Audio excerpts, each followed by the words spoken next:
Nós vamos começar ainda com lista de problemas social que tem na Aruba, anda a base disso aí nós vamos começar a apresentar de que é social work e como nós ministério de trabalho social na Aruba. Depois disso aí nós vamos riba que o programa te inserir que nós quer chegar na je com os estudantes não e depois nós vamos riba parte de que trabalho nós está fazendo acaba na Aruba. Por exemplo, é diferente trabalho voluntário não que tem com estudantes de primeiro ano e também todos estágios não todos passantia não que tem que nós está oferecendo. Nós começamos com, bijvoorbeeld, droga, álcool, também riba é parte de bairro não e riba sai nós que tem maneira para colaborar com o ministério, com, bijvoorbeeld, trabalhar mais richting o bairro não junto com o setor de hotel. Assim por chegar a solucionar algum problema.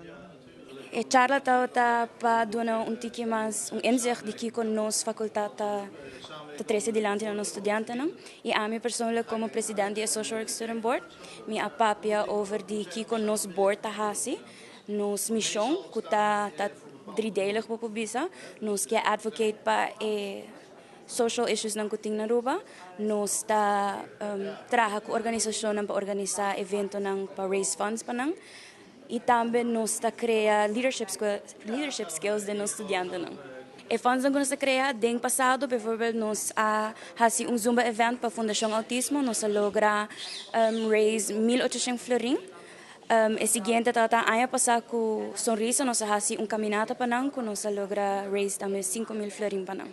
Nós estamos bezig te organizando algo através para o einde de schooljaar aqui. Ainda nós não que bisa aqui com você tem planning process, pero está também para dar fundação back.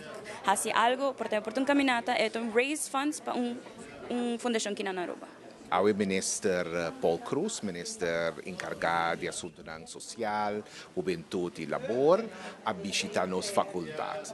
Durante a mainta aqui, diferentes departamentos de nos faculdades. Nós temos 3 diferentes departamentos, há oportunidade para compartilhar com o ministro o que está parte de educação, o que está parte de projeto, o que está parte do que estudante em 3 diferentes departamentos, o que não está assim, e a la vez o ministro a compartilhar suficiente riba e diferentes terrenos de assunto social, labor e assunto de juventude e nós a busca área onde nós por cooperar junto com o ministro para nós trazer riba melhor Aruba.